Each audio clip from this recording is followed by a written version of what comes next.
We all have that issue to this day, and that is exactly why I finally said I was willing to serve, or at least ask for the opportunity to be the president of the Military Women's Memorial at Arlington National Cemetery. And while it's called a memorial, it's a living memorial.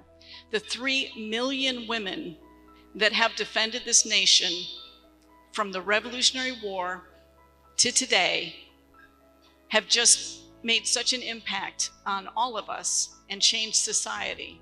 And I would like to take just a quick second also to tell you there's another woman, a military spouse, an Army wife, that made such a difference for all of us, that defended in front of the Supreme Court in the early 70s the fact that women, if we were married to a non-military man, we could not qualify for the housing allowance.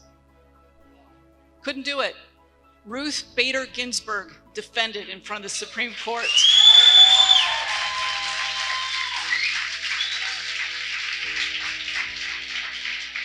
So for anybody that may have served at Fort Sill, that's where Martin Ginsburg served in the 50s, and that's where Ruth was the military spouse. And so she completely got us, and she understood that what right is right, and the understanding that legally we were precluded from being able to serve until World War I, except for the nurse corps. There were a couple of things I wanted to share with you about why it's so important that our memorial tell the story of all of the women veterans that are here today and how we do that. And we have a database, a repository of 300,000 women's stories. And that sounds like so many. That's 1/10, 10% of the women's stories that are eligible to be recorded at our memorial and shown on a large screen TV anytime family, friends, loved ones come to see the memorial.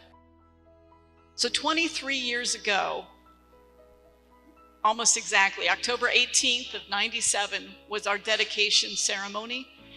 And it's interesting to hear because Vice President Gore and Tipper Gore were there. And as we talk about the Vietnam era and those 8 women that died, nurses all, that died in Vietnam, their names are on that wall, not far from the Lincoln Memorial. And sadly, so few Americans know what women have done. And many times the reason the numbers are small when you hear of the casualties is because legislatively, we were not allowed. We broke the law to serve. From the Revolutionary War, women were found dead on the battlefield, dressed as a man, and only as they were preparing to bury them did they realize that that woman had disguised herself. On to today, to where we now have the right to serve in every single career field that we can qualify for.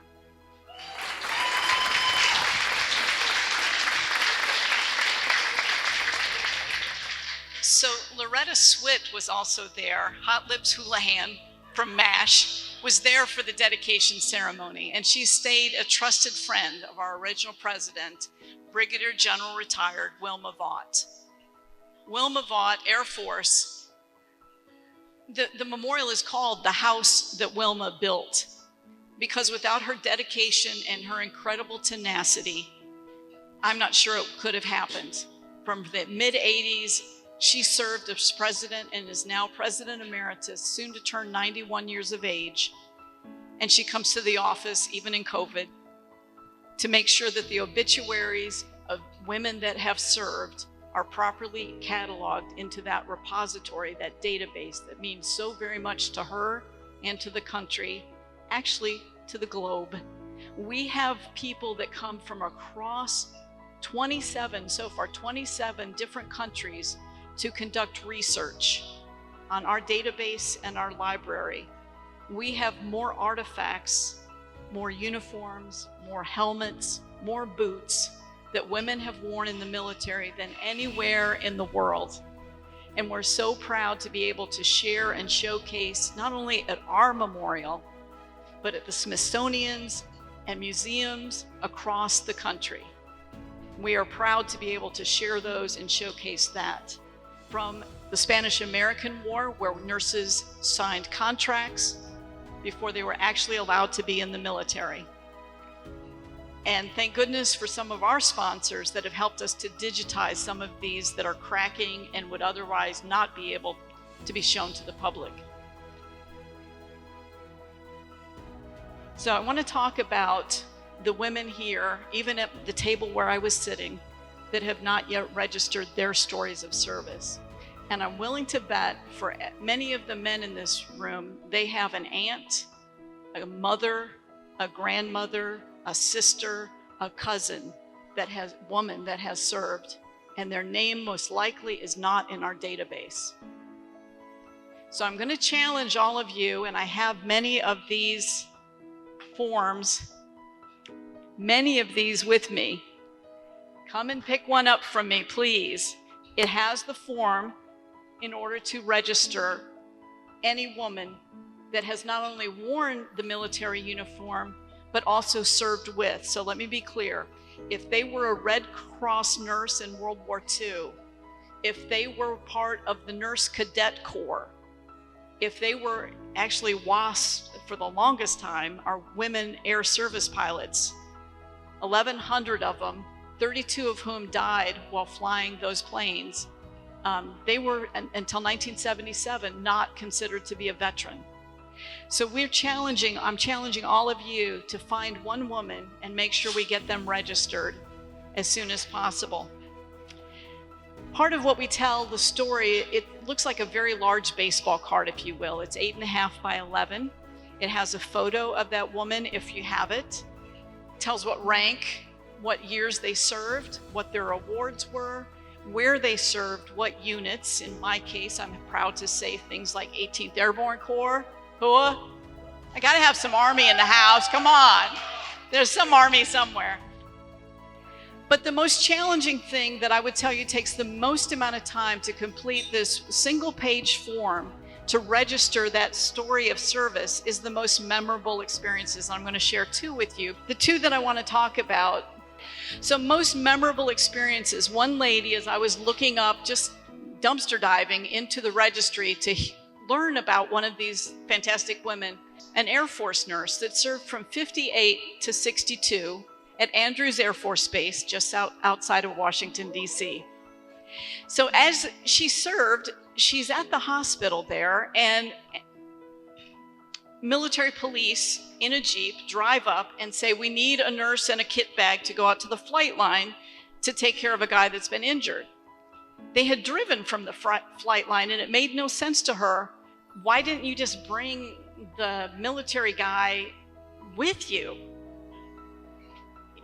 And she asked them that, and you'll understand when we get out to the flight line. So they get out there, and they roll right up to the steps to go onto an airplane. Well, what airplane is it? Nikita Khrushchev's plane. So they have a Soviet gentleman that got hurt doing some kind of work there on that airplane while Nikita Khrushchev was making a state visit. So it turns out, apparently, she provided that service. And while she only served for 4 years, and nobody's ever going to write a book about this lady, many of us will never write books about. But those little stories and the things that she remembered ring true with all of us. We all have memorable moments. Now, just a couple of weeks ago, we went down to the Army Women's Museum near Richmond, Virginia, because the director there was retiring, and we wanted to honor her service. She'd been there for a long time. One of the ladies there recognized our name badges and knew that it was the Military Women's Memorial up in Washington, D.C. Excitedly, she comes rushing up to us, and she's like, oh my God, you're here. I hugged us. I was there for dedication 23 years ago. It was amazing because 40,000 people were there for dedication. 40,000. It was the largest collection of military women ever as of 1997. So she was all excited. We took pictures, and she shared her name, and we said, okay, great. We go to the database and we look her up. Sure enough, she's a charter member. And we read her most memorable experience. She was a nurse, an Army nurse in Vietnam, who loved Twinkies. And her sister was such a good sis and would send her Twinkies on a regular basis. Some of her fellow nurses had fallen ill, and they had had so many male casualties, deaths that had come through lately. They were feeling pretty mortal. So a box of Twinkies shows up. She's excited. She opens the box, and it is crawling with ants. That's what she said. And what happens next? Her roommate, a good country woman, says, "Hey, stick them in the freezer. After the ants all die, flick them off and you still got your Twinkies." Her next line bowled me over. I fell in love with her even more. She said, "Those were the best damn Twinkies I had in my entire life." So we printed out her beautiful, very glossy 8.5 by 11 registration profile, bought her 2 boxes of Twinkies and mailed them to her.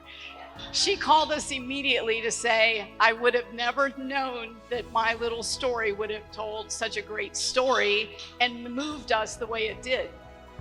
But it's emblematic of whether you served for 2 years, 22, 42 years, it doesn't matter.